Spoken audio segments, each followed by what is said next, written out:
Ever get into like a thermostat war with your family? Oh, yeah. It's an Olympic sport in my house, I think sometimes. Uh-huh. We are always battling over the thermostat, but you're not alone if you're listening and you feel the same way. Yeah. Today we are diving into the surprisingly heated debate over the ideal home temperature. Oh, yeah? And we're going to be doing this deep dive based on some articles that you've shared with me. A recent survey of 2,000 Britons. Britons, okay. Expert advice from the World Health Organization, Mm-hmm. the Energy Saving Trust, and then some tips from Dave Ravel. He's the CEO of a loft insulation company called LoftZone. Cool. Yeah. And get this, there's an actual scientific recommendation for the best temperature for your home.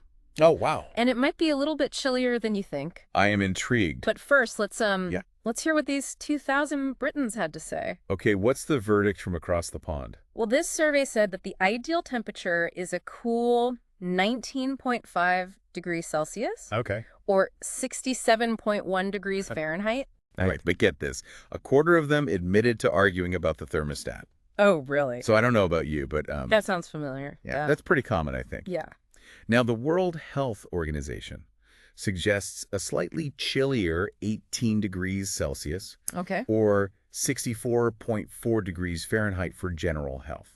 So there are some health benefits to keeping it a little bit cooler. Yeah. So Yeah. maintaining this a slightly cooler indoor temperature has been linked to several health benefits like better sleep, improved cardiovascular health, even boosted metabolism. Okay, so maybe grabbing a sweater's not so bad. Exactly. Right. Now I know what you're thinking. 18 degrees. Yeah. That's practically Arctic. Right. But before you crank up that thermostat, the Energy Saving Trust recommends a range. Okay. Starting at 18 degrees Celsius, Okay. going up to 21. All right, so a little bit of a range there. Yes. Okay. So it's all about finding that balance between comfort, health, and energy efficiency. I like it. And that balance is becoming increasingly important as energy costs continue to rise. Yeah, for sure. And in fact, the survey that we mentioned earlier found that 96% of those surveyed are turning down their heating to save money. Wow, 96%. Yes. That's almost everybody. That is a huge number. Wow. And almost 2/3 are worried about heating costs this winter. Yeah, that makes sense. It's definitely a real concern for people these days. It is. So let's shift gears a little bit and talk about Dave Raval's 5 tips for staying warm without breaking the bank. All right, I'm ready. So his first tip is all about loft insulation. Loft insulation. Okay. This is something that's often overlooked, Right. but it's incredibly effective. Mm. He points out that a staggering 25% of your home's heat can escape through the roof. 25% through the roof. Yes, so Oh. you're literally throwing money away if you don't have good loft insulation. That's a good point. All right, what else does he say? Well, tip number 2 is all about draught-proofing. Draft-proofing. Okay. It might sound simple, Yeah. but sealing up those sneaky gaps around windows and doors can make a real difference. Okay. Yeah. Think of those drafts as tiny leaks that are letting that warm air escape, and then the cold air is coming in. Right. And addressing these leaks can significantly impact your home's overall temperature and energy efficiency. Yeah. No, that makes sense. It's like all the little things add up. Exactly. Tip number 3 is to install thermostatic radiator valves, Okay. or TRVs. TRVs. Yes, on all of your radiators. Got it. These are pretty neat. They basically give you control over the temperature Oh, okay. of each individual room. All right. So you're not relying on just a single thermostat for the whole house. So I could have like my bedroom at one temperature Yes. and then the living room at a different temperature. Exactly. So you can turn down the heat in like spare bedrooms. Oh, that's smart. Or, the guest bathroom while keeping the living room nice and cozy. I like it. It's a fantastic way to save energy and money. Yeah, that's a good tip. Genius, right. Mm-hmm. Now on to tip number 4, radiator fans. Radiator fans. Okay. Now, have you ever noticed how heat naturally rises? Oh, yeah. So, the ceiling gets warm first, Mm. and then the lower part of the room stays chilly. Yes, all the time. So radiator fans help circulate that warm air more efficiently, Okay. making sure the whole room heats up evenly. Gotcha. So it's like giving your heat a little boost. Yeah.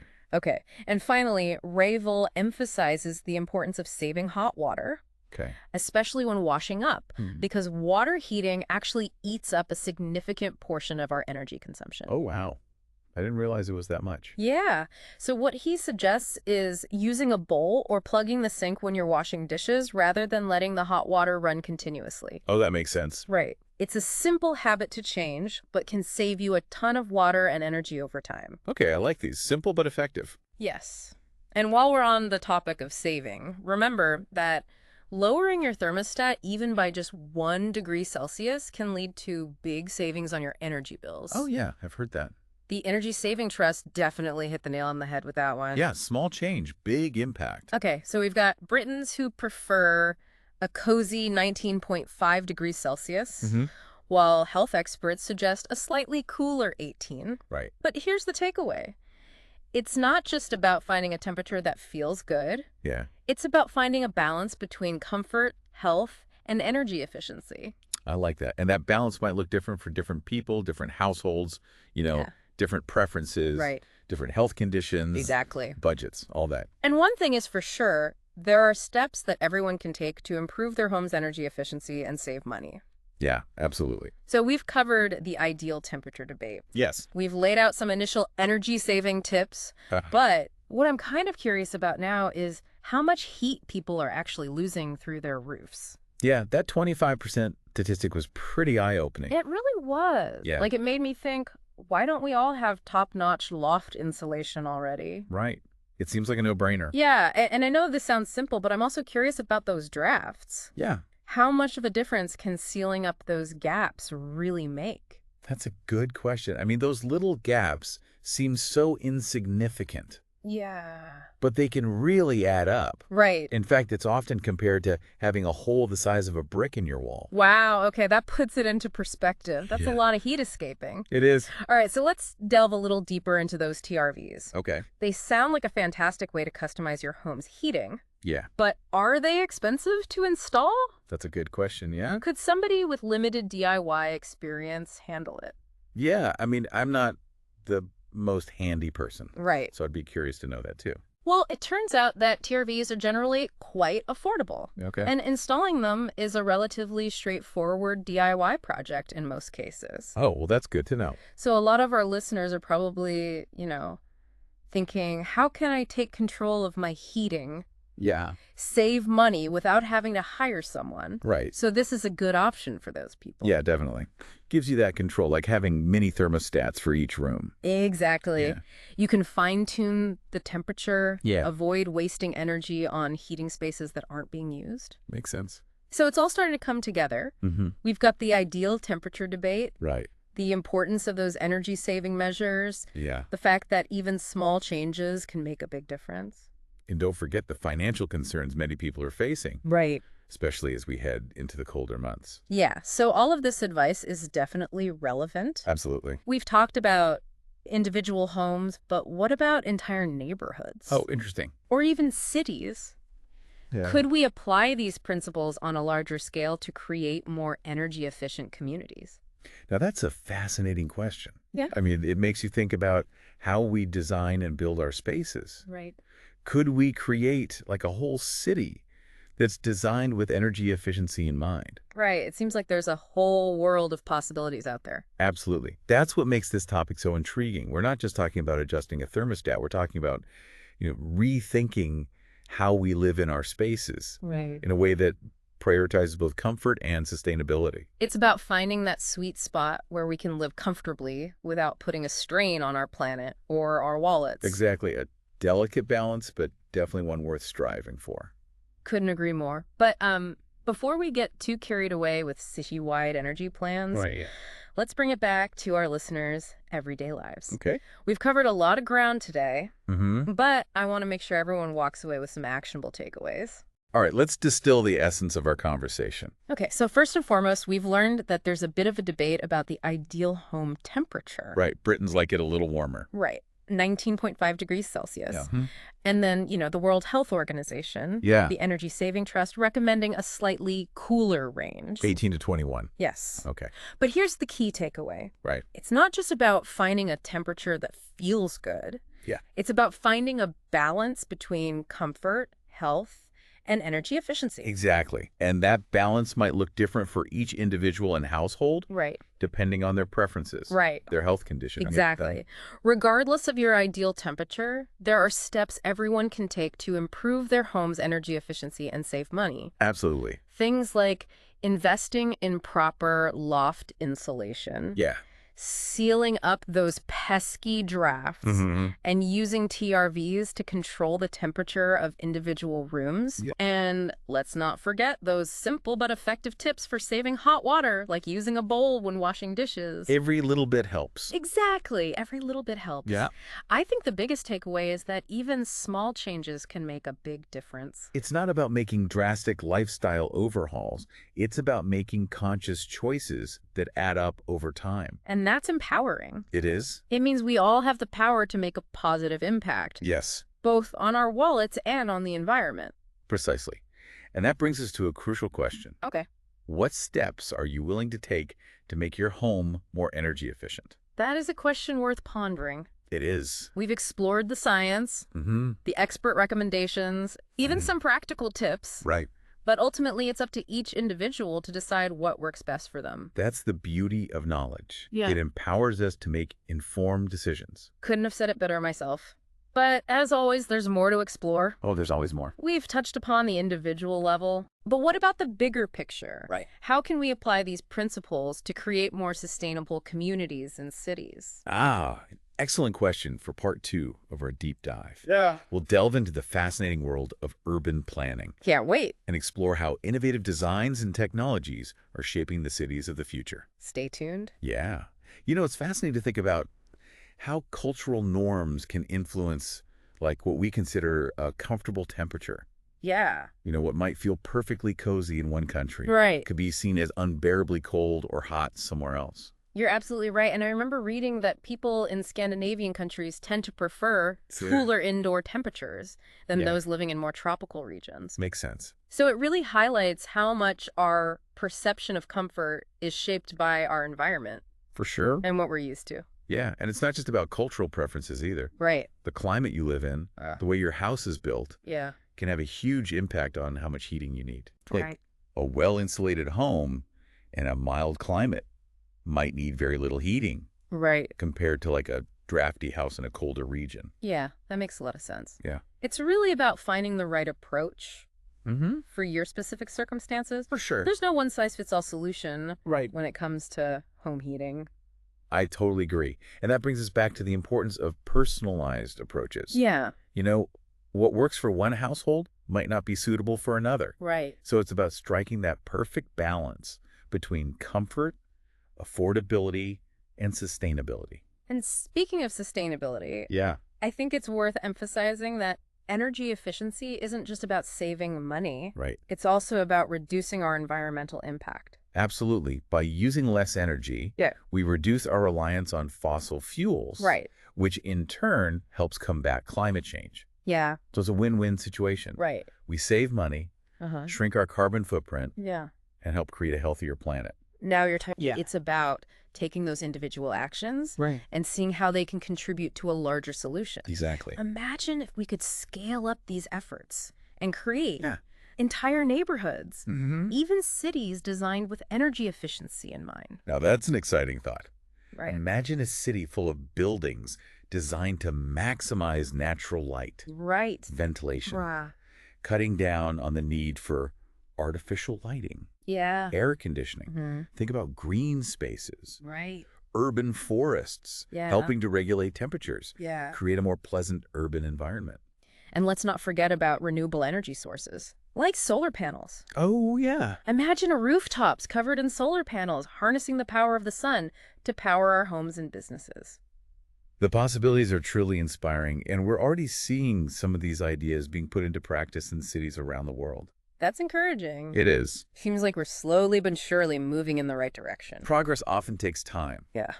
but every step we take, no matter how small, contributes to a larger collective effort. And it all starts with awareness. Right. By understanding the science behind energy efficiency, Yeah. exploring practical solutions, we can make more informed choices in our own lives. Knowledge is power.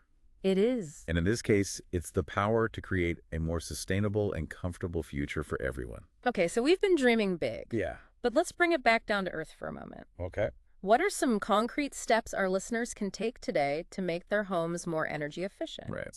Let's revisit Dave Ravel's 5 tips. Yeah. See how we can put them into action. Okay. His first tip, if you recall, was all about loft insulation. Right. He highlighted how much heat can escape through the roof Yes. and suggested making sure you have adequate loft insulation. Uh-huh. Ideally, you want around 300 millimeters Okay. or almost a foot of insulation up there. Okay, but what if you're not even sure how much insulation you have? That's a good point. I know my loft is a bit of a mystery. Yeah, many homes have some level of loft insulation, Okay. but it might not be enough. Right. The best way to know for sure is to have a professional inspection. Makes sense. Yeah, they can assess your current insulation, Mm-hmm. recommend any necessary upgrades. And remember Revel's advice about not squashing the insulation? Oh, yeah. It needs that airspace to trap heat effectively. Right, so no storing heavy boxes directly on top of the insulation. Got it. Yeah. Now, what about draft-proofing? Draft-proofing. Okay. Where's a good place for people to start? Start by hunting down the usual suspects. Okay. Gaps around windows and doors, Uh-huh. letterboxes, keyholes, any openings for pipes or cables. I know from personal experience that even those tiny gaps Yeah. can let in a surprising amount of cold air. It's amazing how much cold air can come through those little cracks. It can make a big difference. For sure. And the good news is Yeah. draft-proofing solutions are easy to find, often quite affordable. You can pick up weather stripping for doors and windows at most hardware stores, Right. and a tube of sealant will take care of those smaller gaps. So it's a simple DIY project. Can make a big difference in your home's comfort and energy efficiency. Speaking of simple solutions, Yeah. let's not forget about curtains and blinds. Oh, yeah. You know, they might seem like a small detail, Right. but they can play a big part in regulating indoor temperatures. That's right. Closing curtains and blinds at night helps trap heat inside, Mm-hmm. while opening them during the day allows sunlight to naturally warm your home. Exactly. It's a basic but effective strategy that leverages natural resources to enhance comfort and reduce energy consumption. I love that. Yeah. Small, mindful actions add up over time. Exactly. Okay, so we've tackled loft insulation and draft-proofing. Yeah. What about those thermostatic radiator valves? Okay. Those TRVs we talked about earlier. Mm-hmm. They seem like a great way to personalize your heating control. They really are. TRVs allow you to set different temperatures Okay. for individual rooms, Mm-hmm. which means you can ensure optimal comfort and energy efficiency. Right. No more overheating the whole house just to make one room cozy. Exactly. You can turn down the heat in bedrooms while keeping the living room nice and warm. Yeah. It's like having customized climate zones throughout your home. It is. But what about those rooms? Yeah. That always seem to be colder than others, no matter how high you crank up the thermostat. Oh, yeah. Every house has at least one of those. Right. And that's where Revol's suggestion of radiator fans comes in handy. Oh. Remember how we talked about heat rising? Uh-huh. Well, these fans help circulate that warm air more efficiently, Okay. ensuring the entire room heats up evenly. They're especially useful in rooms with high ceilings Yes. or poor air circulation, right? Exactly. So if Yeah. you've got that one room that's always a bit chilly, Right. a radiator fan Yeah. might be just the solution you need. Okay, last but not least, let's talk about saving hot water. This one's all about those small everyday habits. Yeah. Can make a big difference. Like using a bowl or plugging the sink when washing dishes rather than letting that hot water run continuously Right. and taking shorter showers. Exactly. Every drop of hot water saved means less energy used. Right. But I know that even with the best intentions, it can be hard to break old habits. Oh, yeah. It's tough to change those ingrained behaviors. Do you have any advice on how to make these changes stick? That's a great question. You know, one effective trick is to set small, achievable goals. Okay. Instead of trying to overhaul your entire routine overnight, Right. start with one small change. Right. Start with one small change, like using a bowl for washing dishes. Okay. Once that becomes a habit, move on to the next small change, like shortening your showers by a minute or two. Got it. It's all about making gradual progress, Yeah. building momentum. And you'd be surprised how quickly those small changes can add up. Yeah, they really do. And don't forget to celebrate your successes, no matter how small. Remind yourself of the positive impact you're making. I love that. Yeah. It's easy to get caught up in the challenges, but it's important to recognize and celebrate the progress we're making. Exactly. So we've covered a lot of practical tips. Yeah. But earlier you mentioned how the building itself can play a big role in energy efficiency. Right. What happens if someone is facing those kinds of structural challenges, like poor insulation or living in an extreme climate? It can be tough. Not everyone has the resources for a major renovation. Right, and that's where things can get a little tricky. Right. But there are still things you can do to improve your home's energy performance, even without a major overhaul. Okay. For starters, think about investing in thermal curtains or blinds. Okay. They act as an extra layer of insulation, helping to prevent heat loss through your windows. Got it. And for those drafty doors and windows, weather stripping is your best friend? Absolutely. A simple and effective solution. But what if the problem is bigger? It's like poor insulation in the walls or roof. In those cases, you might want to look into options like blown-in insulation or external wall insulation. Okay. They're a bit more involved than weather stripping. Yeah. But can make a big difference in your home's energy efficiency. And potentially save you a lot of money on heating and cooling costs in the long run. Exactly. It's all about weighing the costs and benefits. Right. Finding what works for your budget and your home. There's no one-size-fits-all answer.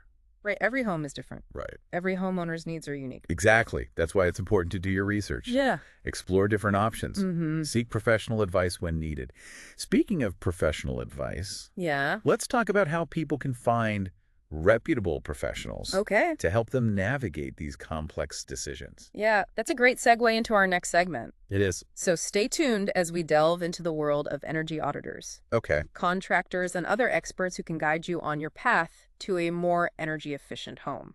All right, so we've covered so much in this deep dive, those individual energy saving tips. Right. The big picture of sustainable cities. But let's get practical. Okay. Who are the experts that we need on our side? Yeah. And how do we find them? So when it comes to making your home more energy efficient, there are a few key players you'll want to know about. Okay. First up, we have energy auditors. Energy auditors. These are the pros who can really assess your home's energy performance. Okay. Pinpoint those areas where you can improve. I love that. So they come in with their magnifying glass and they're like, all right, this is where all the heat's escaping. They're like energy detectives. I like it. Sniffing out those leaks and inefficiencies. Okay, so they use special equipment to kind of measure that? They use specialized equipment to measure things like your insulation levels, air leakage, how efficient your heating and cooling systems are. That's pretty impressive. It is. But where do you find one of these energy auditor detectives? A good starting point is your local utility company. Many of them offer energy audit programs to help their customers save energy. Right. You can also go online, search for certified energy auditors in your area. Okay, great tips. So let's say you've had your energy audit done. Okay. You've got this list of recommendations. What's next? That's where contractors come in. Okay. Once you know what needs to be done, you'll want to find qualified professionals who can actually implement those recommendations. So if you need to beef up your insulation, seal those drafty spots, get some new energy efficient windows, that's when you'd call a contractor. Exactly.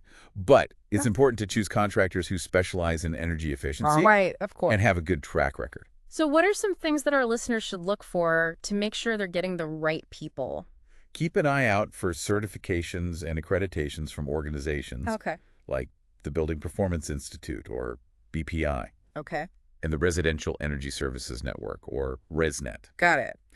These certifications mean that the contractor has met certain standards for their knowledge and expertise in energy efficiency. And as always, it never hurts to check online reviews and ask for references. Yes, word of mouth is golden. It is. So it sounds like there's this network of professionals out there ready to help homeowners navigate this world of energy efficiency. Absolutely. And don't forget about community resources. Oh, right. Yeah. Many local governments and nonprofit organizations offer programs and incentives that can help you afford those energy-saving upgrades. So check out what's available in your neighborhood. Exactly. And don't overlook the wealth of information available online. Right. Websites like Energy Star, the Department of Energy, have tons of comprehensive guides, tips for making your home more energy efficient. So there's really no shortage of resources out there for those who are willing to do a little research. Not at all. And the best part is many of these resources are free or very low cost. That's fantastic. Yeah. It really opens up a world of possibilities for homeowners who want to make these changes. Exactly. It's not just for the wealthy anymore. Right. It means we all have the power to make a difference, both for our wallets and for the planet. Precisely every step we take towards energy efficiency is a step in the right direction. That is a great point to end on. We've covered so much today. Yeah, it's been a great deep dive. We started by exploring, that science behind the ideal home temperature. Then we went into practical tips for saving energy. Right. Now we've even got some resources for finding expert help. We've covered it all from individual actions to big picture solutions. And I hope our listener feels empowered to get out there and start making changes in their own home. Me too. Yeah. It's up to all of us to create a more sustainable and comfortable future. So what are you waiting for? Yeah. Let's all become energy heroes. Let's do it. Whether it's, tweaking that thermostat, sealing up those drafty spots, looking into those renewable energy options. Yeah. Every effort, no matter how small, really does make a difference. It all adds up. And remember, you don't have to go it alone. You got this. There's a whole network of experts and resources out there ready to support you on your journey to a more energy-efficient home. That's all for our deep dive into the ideal home temperature and heating tips. Until next time, stay curious, stay informed, and stay warm.